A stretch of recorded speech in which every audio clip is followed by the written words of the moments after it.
کہ گزشتہ 2 دہائیوں سے زیادہ عرصے سے پاکستان بالعموم اور خیبر پختونخوا بالخصوص دہشت گردی کے ناسور سے نبرد آزما ہے، جس میں ہزاروں معصوم شہریوں، قانون نافذ کرنے والے اداروں، انٹیلیجنس ایجنسیز، افواج پاکستان، پولیس اور ایف سی کے جوانوں نے اپنے خون سے پاکستان کی دھرتی کو سینچا ہے۔ سب سے پہلے میں آپ کو خیبر پختونخوا میں جاری کاؤنٹر ٹیررزم کی مد میں آپریشن کا جائزہ پیش کرتا ہوں۔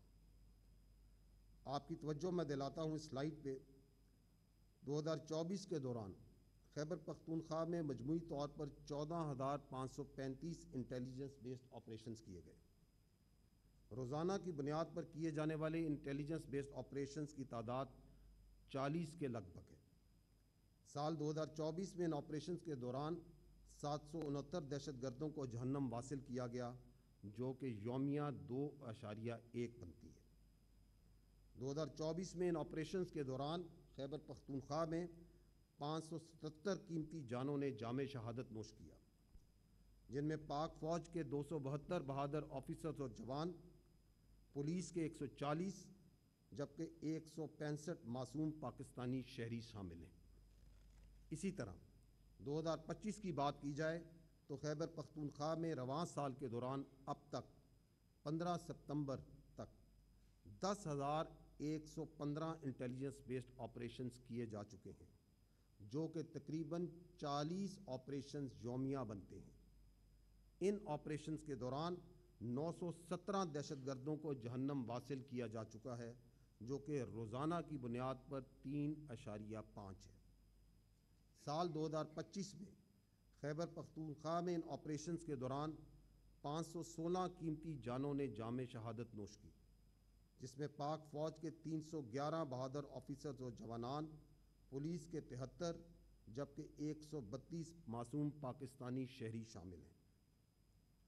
اگر ہم گزشتہ 10 سالوں میں دہشت گردی کے واقعات اور اس کے دوران جہنم واصل کیے گئے خارجیوں کا تقابلی جائزہ کریں تو آپ دیکھ سکتے ہیں کہ while the incident started increasing from year 2021 onwards, the response also went up and more number of Kharjis were killed during the subsequent years. آپ یہ دیکھ سکتے ہیں کہ رواں سال جو خارجی مارے گئے ہیں، ان کی تعداد پچھلے 10 سال میں سب سے زیادہ ہے۔ اسی طرح جو پچھلے سال مارے گئے تھے وہ اس سے پچھلے 9 سال میں سب سے زیادہ تھے۔ تو جہاں آپ کو بڑھتی ہوئی دہشت گردی نظر آتی ہے، وہاں ریاست کی طرف سے افواج پاکستان، انٹیلیجنس ایجنسی، قانون نافذ کرنے والوں کا رسپانس بھی آپ کے سامنے ہے۔ آپ یہ بھی دیکھ سکتے ہیں کہ 2014 میں آرمی پبلک اسکول کے اندھوناک واقعے کے بعد اس وقت کی حکومت، انٹیلیجنس ایجنسیوں اور قانون نافذ کرنے والے اداروں نے ایک انتہائی مربوط حکمت عملی اپناتے ہوئے دہشت گردی کو جڑ سے اکھاڑنا شروع کیا اور ایک پرامن خیبر پختونخوا کے خواب کے مکمل قریب پہنچ گئے۔ بدقسمتی سے پھر یہاں ایک سوچے سمجھے منصوبے کے تحت دہشت گردوں اور ان کے سہولت کاروں کو سپیس دی گئی۔ یہاں پر گورننس اور عوامی فلاح و بہبود کو جان بوجھ کر کمزور کیا گیا اور گمراہ کن بیانیے بنانے کی کوشش کی گئی، جس کا خمیازہ آج خیبر پختونخوا کے بہادر اور غیور عوام اپنے خون اور اپنی قربانیوں کے ذریعے دے رہے ہیں۔ سب سے اہم بات یہ ہے کہ وہ کون سے عوامل ہیں۔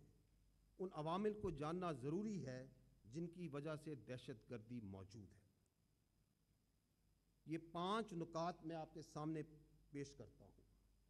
پہلی وجہ، نیشنل ایکشن پلان کے نکات پر کلن عمل کرنا نہیں۔ دوسری وجہ، دہشت گردی کے معاملے پر سیاست کرنا اور قوم کو اس سیاست میں الجھانا۔ تیسری وجہ، بھارت کا افغانستان کو پاکستان کے خلاف دہشت گردی کے لیے بیس آف آپریشنز کے طور پر استعمال کرنا۔ چوتھی وجہ، افغانستان میں دہشت گردوں کو محفوظ پناہ گاہیں اور جدید ہتھیاروں کی دستیابی۔ میں آپ کے سامنے ایک نمبر رکھتا ہوں، صرف 2024 اور 25 میں جو افغانی پاکستان کے اندر دہشت گردی کے واقعات میں مجہنم واصل کیے گئے، ان کی صرف تعداد 161 بنتی ہے، اور اس کے علاوہ جو افغانستان کے بارڈر سے دخل اندازی کرتے ہوئے جو خارجی وہاں پہ مارے گئے، ان کی تعداد 135 بنتی ہے۔ ان 2 سال میں 30 کے لگ بھگ جو سوسائڈ بامبرز تھے وہ بھی افغانی شہریت کے تھے۔ اس سے آپ کو اندازہ ہوتا ہے کہ بھارت کا افغانستان کو جو بیس آف آپریشنز کے طور پہ دہشت گردی میں استعمال ہو رہا ہے، یہ نمبر اس کو عیاں کرتے ہیں۔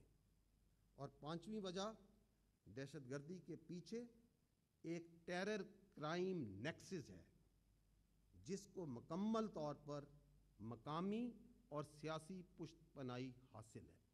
میں ان 5 پوائنٹس پہ مزید وضاحت سے اب بات کرتا ہوں۔ اگر آپ پہلا پوائنٹ دیکھیں